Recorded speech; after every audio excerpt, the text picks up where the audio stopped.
Ukraine যুদ্ধ নিয়ে মার্কিন প্রেসিডেন্ট ডোনাল্ড ট্রাম্প তার দীর্ঘদিনের অবস্থান থেকে সরে এসেছেন। মঙ্গলবার ইউক্রেনের প্রেসিডেন্ট ভলোদিমির জেলেনস্কির সঙ্গে বৈঠকের পর তিনি সামাজিক যোগাযোগ মাধ্যমে এক পোস্টে বলেন যে ইউরোপের সমর্থনে ইউক্রেন তাদের মূল সীমানা পুনরুদ্ধার করে যুদ্ধ জয় করতে পারে। এই আকস্মিক পরিবর্তন কূটনৈতিক অঙ্গনে ব্যাপক আলোড়ন সৃষ্টি করেছে।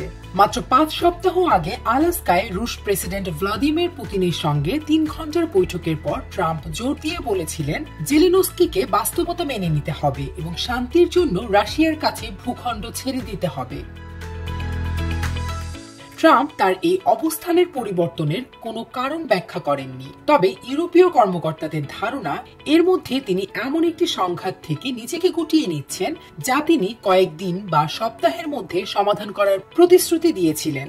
গত 8 মাসে ইউক্রেন নিয়ে ট্রাম্পের অবস্থান বারবার পরিবর্তিত হয়েছে।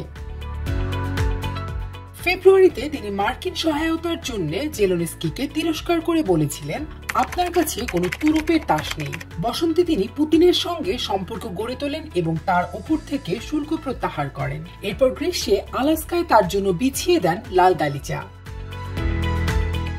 এবার ট্রাম্প যেন নতুন করে ইউক্রেনের পক্ষ নিচ্ছেন, যদিও কিছুটা দূরত্ব বজায় রেখে। তিনি তার পোস্টটি শেষ করেছেন এই বলে, আমি উভয় দেশের মঙ্গল কামনা করি। ট্রাম্পের এই মন্তব্যের কয়েক ঘন্টা পরেই তার পররাষ্ট্রমন্ত্রী ও ভারপ্রাপ্ত জাতীয় নিরাপত্তা উপদেষ্টা মার্কো রুবিও তার আগের অবস্থানকে সমর্থন করে বলেন, এই যুদ্ধ সামরিক উপায়ে শেষ হতে পারে না এবং এটি আলোচনার টেবিলে শেষ হবে। আলাস্কার বৈঠকে ট্রাম্পও এমনটিই বলেছিলেন।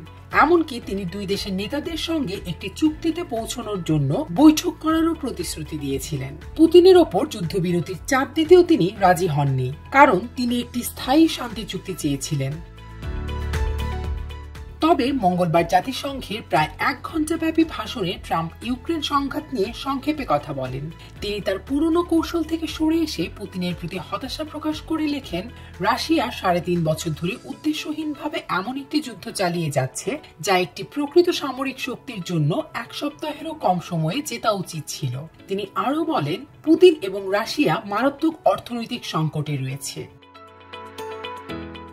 এদিকে জেলেনস্কি ট্রাম্পের এই নতুন অবস্থানকে স্বাগত জানিয়েছেন। সাংবাদিকদের সঙ্গে কথা বলার সময় তিনি ট্রাম্পকে গেম চেঞ্জার আখ্যা দিয়ে বলেন, ট্রাম্প এখন পরিস্থিতি সম্পর্কে আরো বিস্তারিত জানেন।